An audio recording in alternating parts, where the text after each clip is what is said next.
صبح کو وہ بھوکے اٹھتے ہیں اور شام کو پیٹ بھرے ہوئے آتے ہیں، لیکن وہ سارا دن رزق تلاش کرتے ہیں، یعنی ان کے گھونسلے تک نہیں پہنچتا بلکہ وہ اس کے لیے کوشش اور محنت کرتے ہیں۔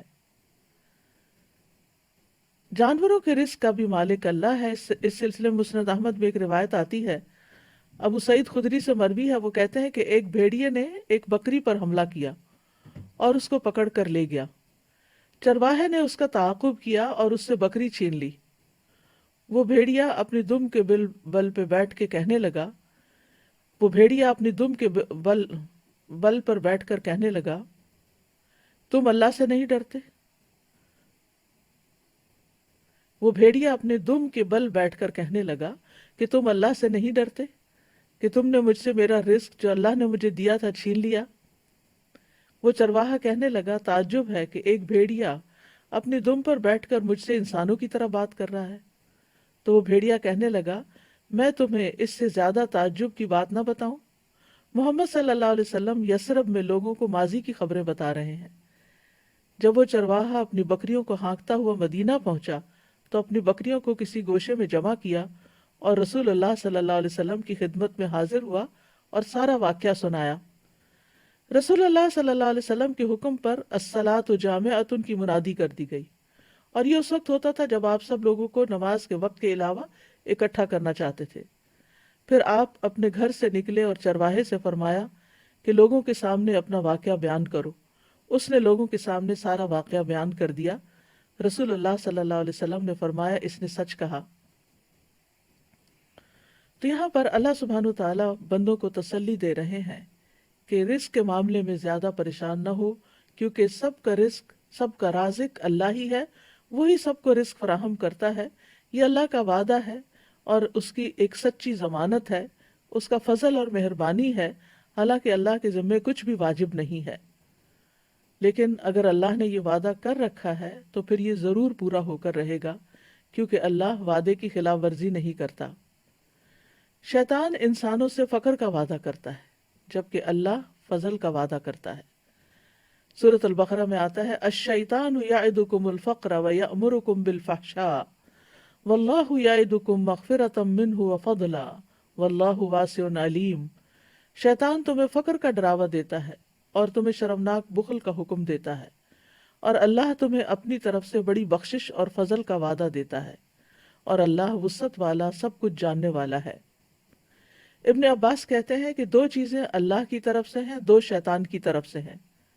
شیطان تم سے محتاجگی کا وعدہ کرتا ہے اور کہتا ہے اپنا مال خرچ نہ کرو، اسے اپنے ہی پاس روک کر رکھو کیونکہ تمہیں آئندہ اس کی ضرورت ہوگی، اور وہ تمہیں بے حیائی کا حکم بھی دیتا ہے۔ اور اللہ تم سے وعدہ کرتا ہے کہ وہ ان نافرمانیوں پر تمہیں معاف کر دے گا اور رزق میں اضافہ کر دے گا۔ اور جہاں تک لفظ رزق کا تعلق ہے تو ابن منظور لسان العرب میں کہتے ہیں، رزق سے مراد ہر وہ چیز ہے جس کے ساتھ ہر زندہ مخلوق کی زندگی قائم ہوتی ہے، خواہ وہ چیز معنوی ہو یا مادی ہو، یعنی ہر زندہ مخلوق جس چیز پر انحصار کرتا ہے، جس پر اس کی زندگی کا دار و مدار ہوتا ہے، وہ اس کے لیے رزق ہے۔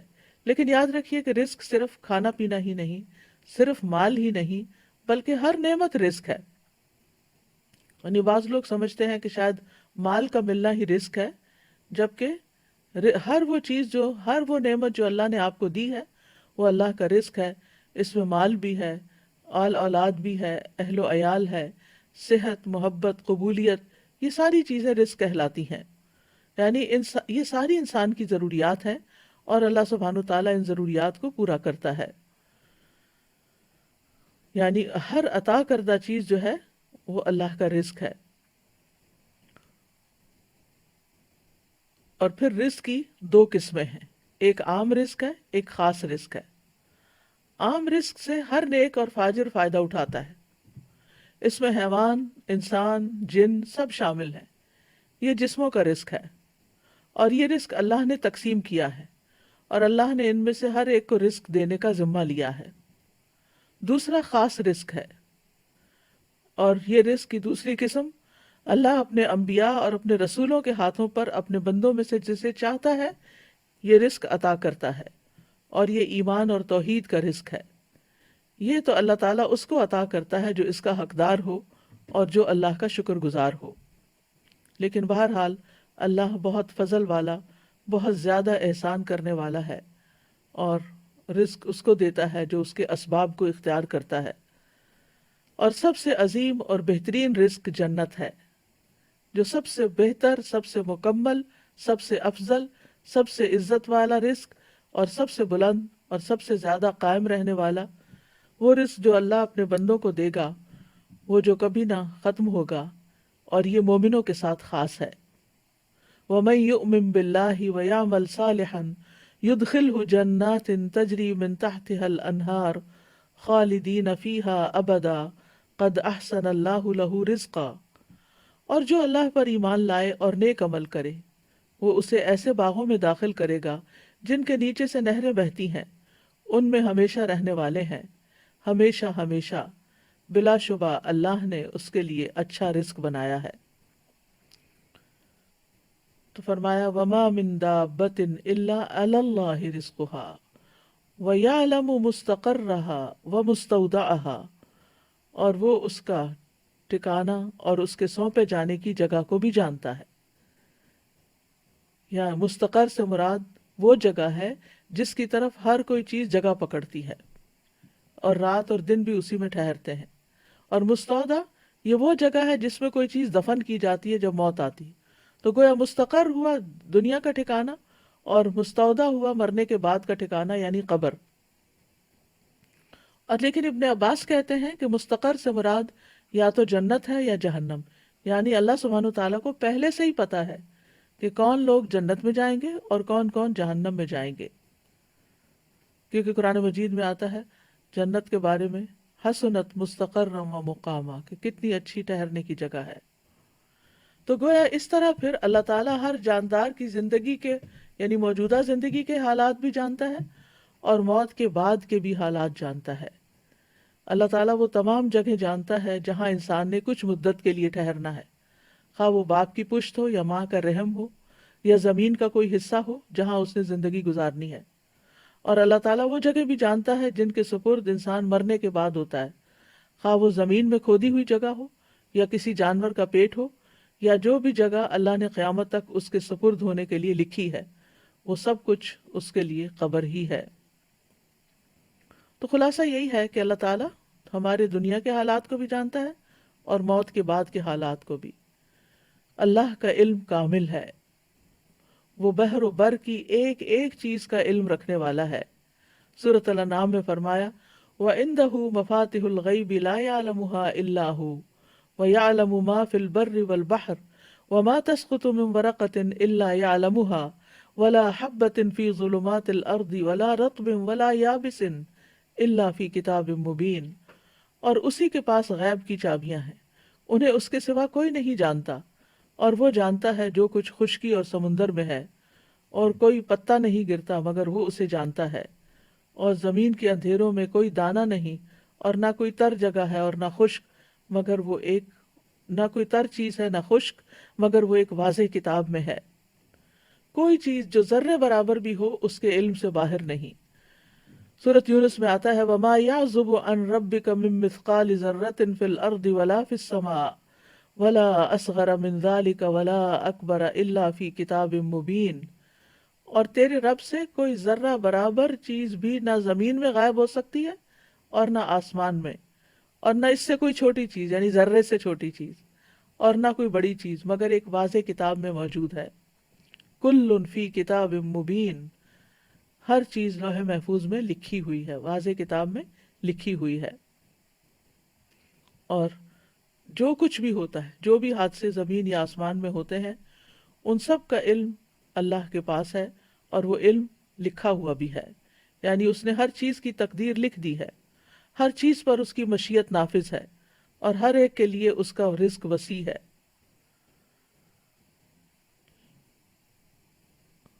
پھر اسی طرح آسمان اور زمین کی ہر خبر لکھی جا چکی ہے۔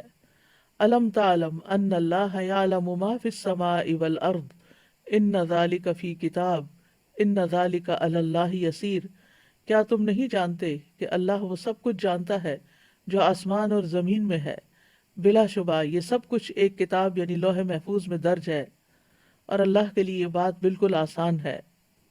آسمان و زمین کی تخلیق سے 50,000 سال پہلے اللہ نے ایک کتاب میں سب کچھ لکھ دیا۔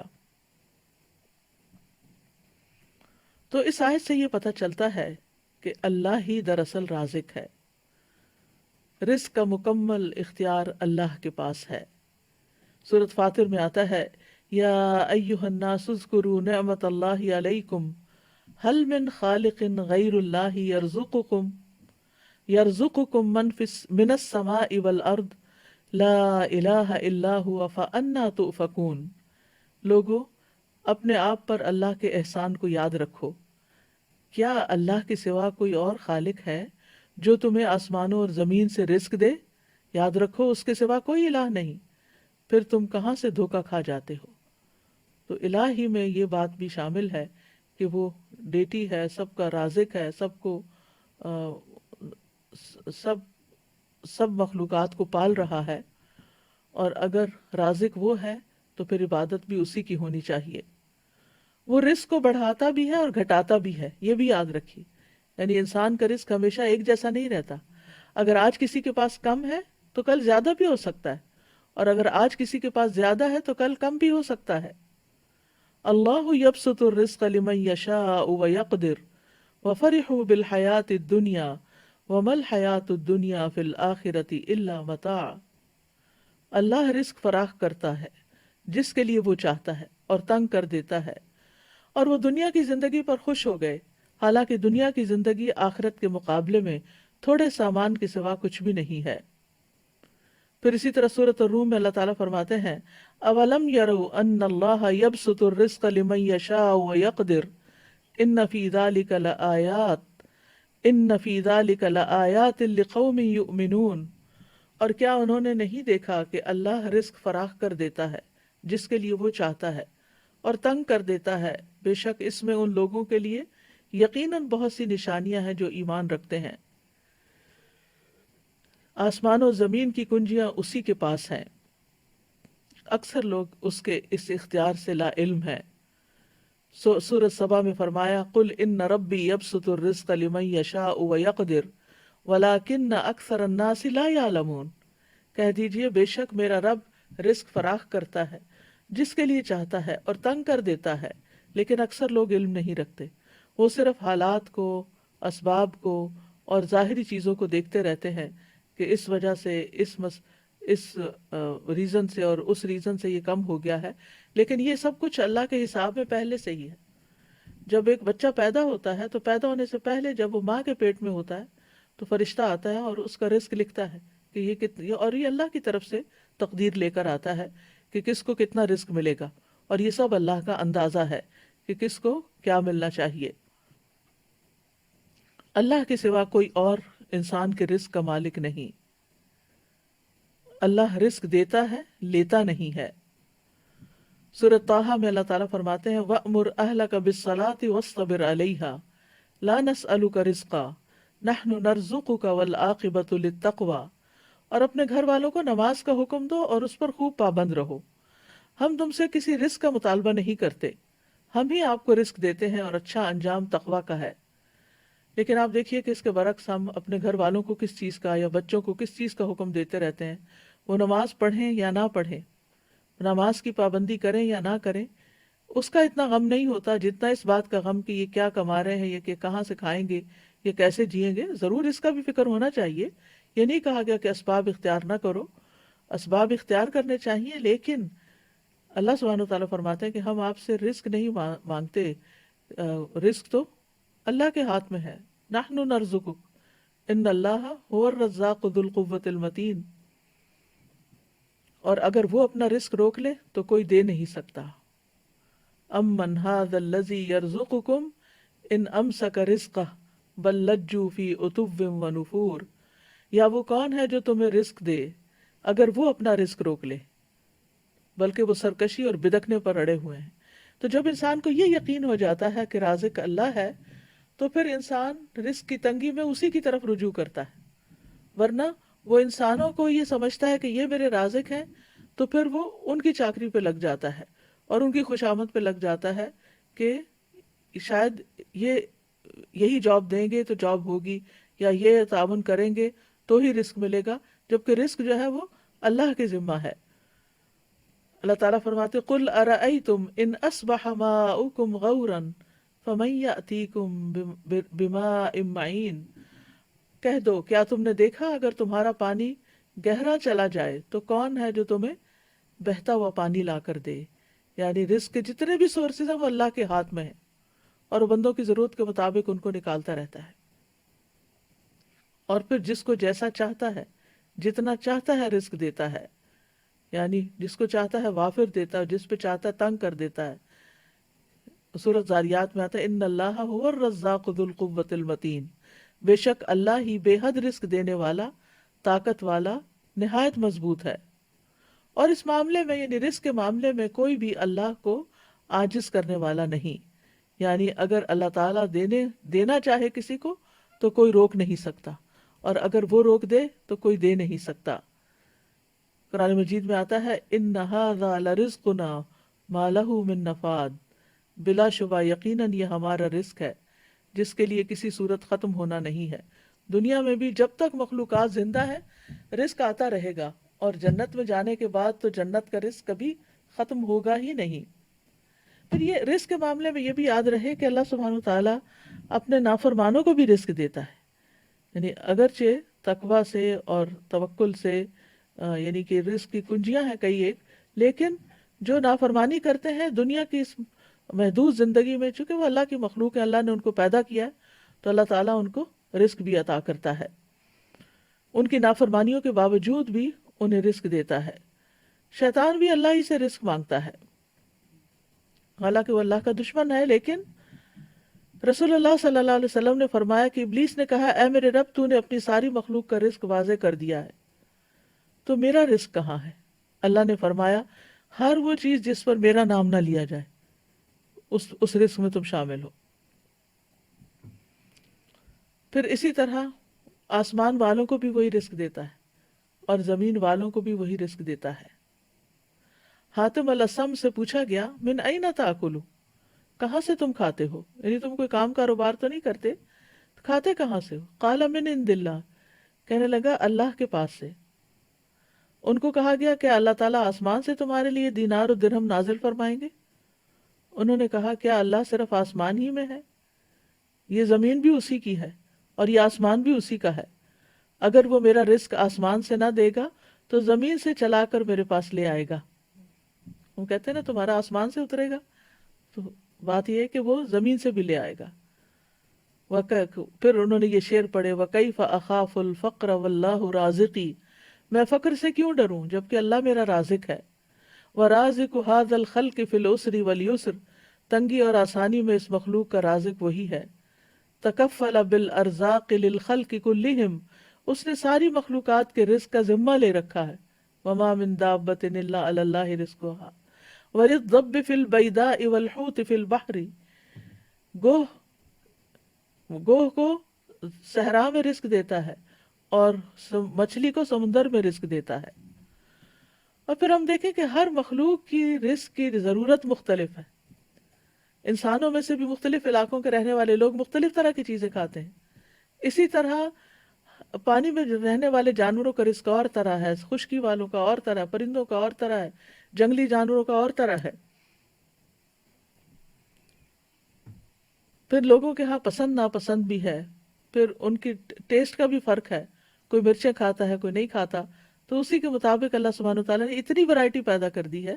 اور یہ اتنی ورائٹی پیدا کرنے کا یہ مطلب نہیں کہ ہم ہر چیز ہی کھائیں، یہ ہر چیز ہمارے لیے بنی ہے، ہر ایک کی ضرورت کے مطابق اللہ تعالیٰ نے تقسیم کر رکھا ہے۔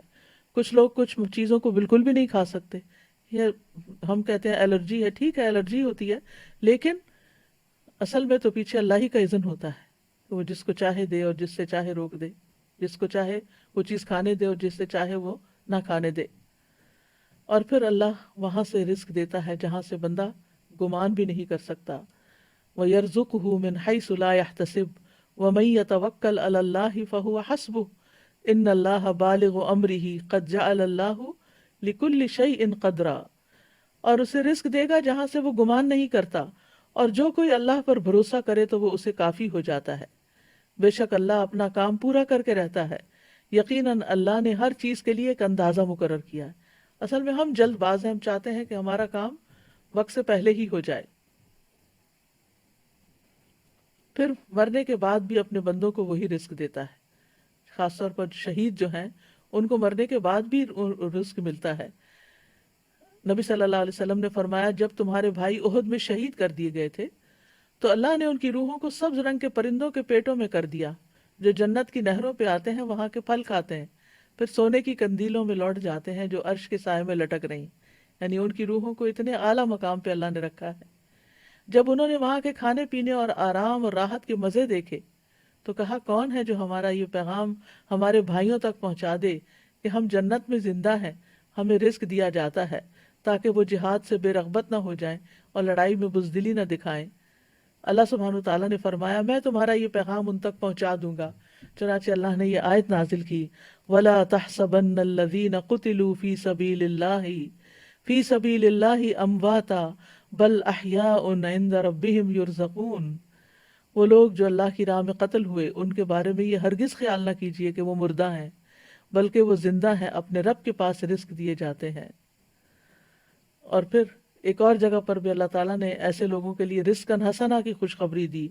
والذین ہاجروا فی سبیل اللہ ثم قتلوا او ماتوا لیرزقنہم اللہ رزقا حسنا وان اللہ لہو خیر الرازقین.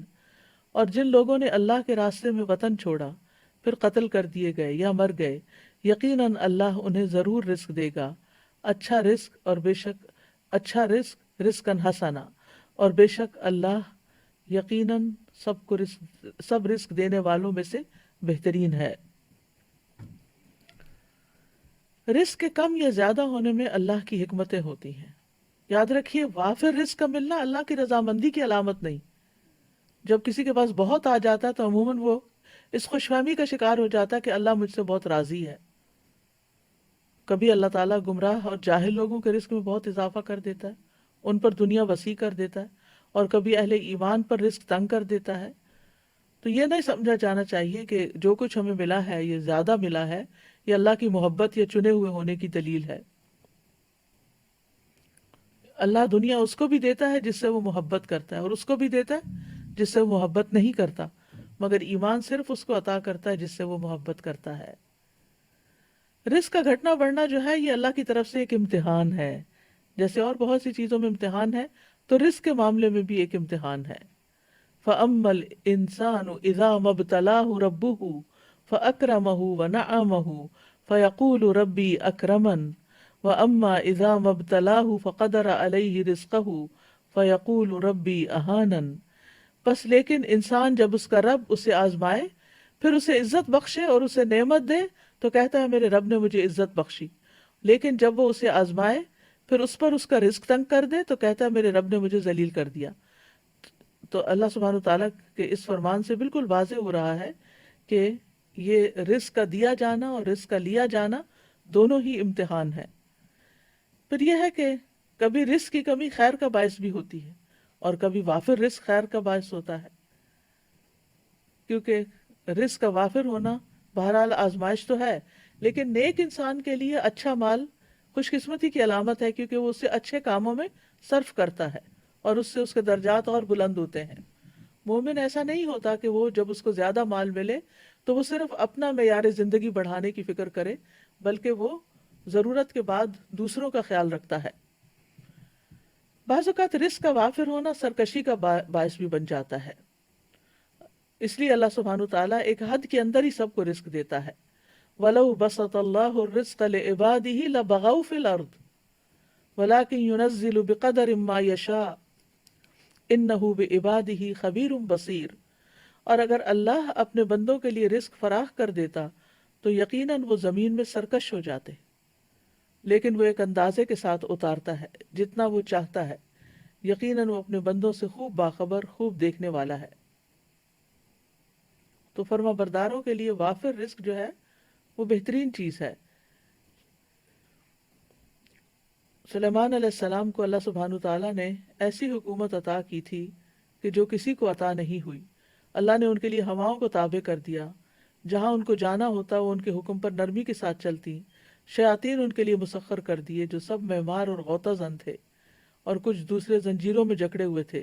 تو اللہ تعالیٰ فرماتے ہیں ہاذا عطاؤنا، یہ ہماری عطا ہے. فمنن او امسک بغیر حساب، اب کسی پہ احسان کرو یا اپنے پاس رکھو، کوئی حساب بھی نہیں.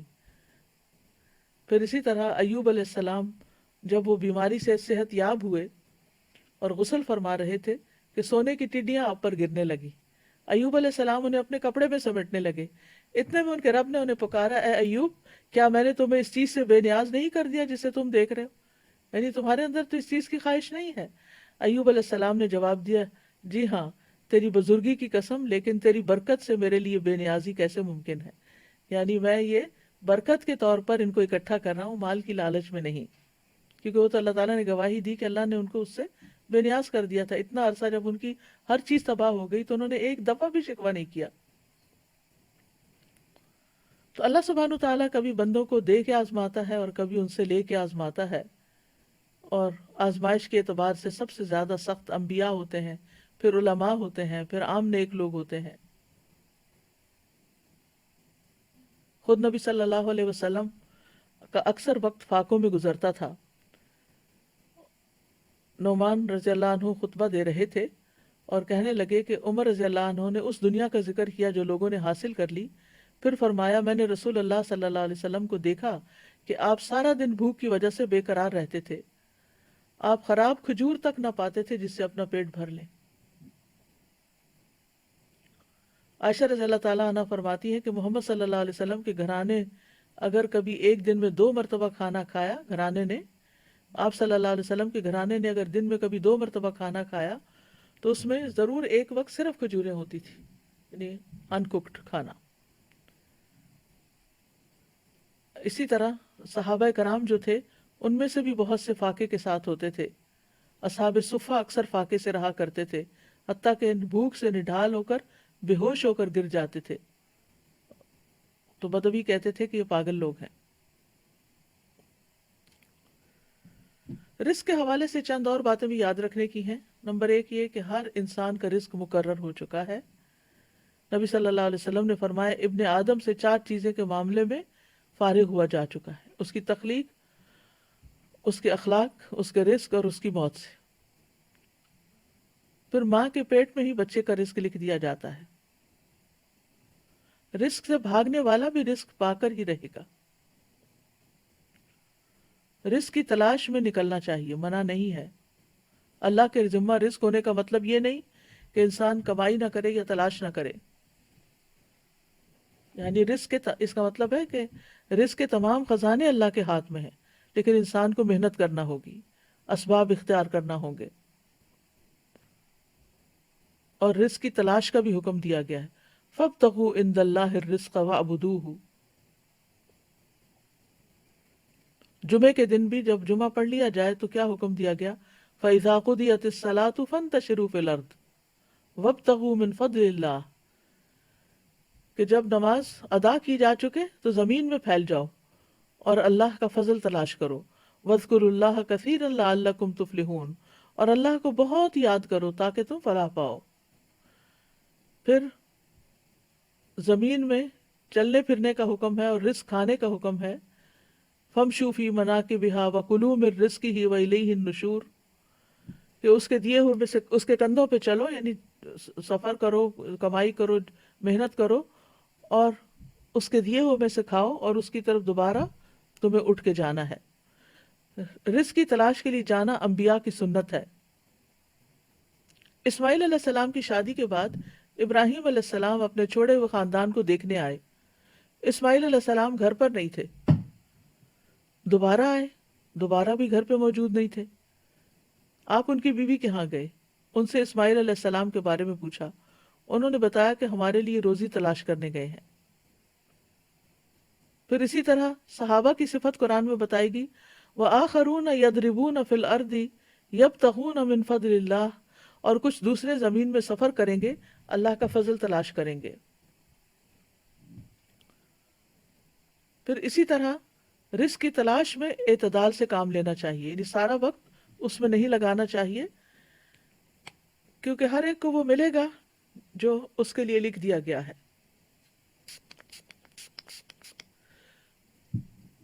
یاد رکھیے، رزق کو رزق کے لیے محنت کرنے، کمانے کے علاوہ کچھ اور چیزیں بھی ہیں کہ جو انسان کے رزق کو بڑھاتی ہیں، جس میں نمبر 1 ایمان اور تقوی اختیار کرنا۔ وَمَن يَتَّقِ اللَّهَ يَجْعَل لَّهُ مَخْرَجًا وَيَرْزُقْهُ مِنْ حَيْثُ لَا يَحْتَسِبُ، جو اللہ کا تقوی اختیار کرے گا اللہ اس کے لیے مشکلات سے نکلنے کا راستہ بنا دے گا، اللہ اس کو وہاں سے رزق دے گا جہاں سے وہ گمان بھی نہیں رکھتا۔ پھر اسی طرح ایمان اور عمل صالح کرنے والے سے اللہ کا وعدہ ہے کہ وہ اس کو رزق عطا کرے گا۔ ابن عباس سے اس آیت کا مطلب پوچھا گیا، من عمل صالحا من ذکر او انثى وهو مؤمن فلنحيينه حیاتا طیبہ، جو بھی نیک عمل کرے، مرد ہو یا مومن، مرد ہو یا عورت ہو اور وہ مومن ہو، تو یقیناً ہم اسے ضرور زندگی بخشیں گے، پاکیزہ زندگی، اور یقیناً ہم انہیں ان کا اجر ضرور بدلے میں دیں گے۔ تو انہوں نے کہا حیات طیبہ سے مراد حلال رزق ہے، کہ ایسے لوگوں کو اللہ تعالیٰ حلال رزق عطا کرے گا۔ پھر یہ ہے کہ رزق کمانے کے ساتھ ساتھ عبادت کے لیے وقت نکالنا چاہیے، ورنہ فرمایا ابن آدم مجھ سے دور نہ ہو ورنہ میں تیرے دل کو فقر سے اور تیرے ہاتھ کو شغل سے بھر دوں گا، یعنی کام کبھی ختم نہیں ہوں گے، عبادت کے لیے بھی وقت نکالو۔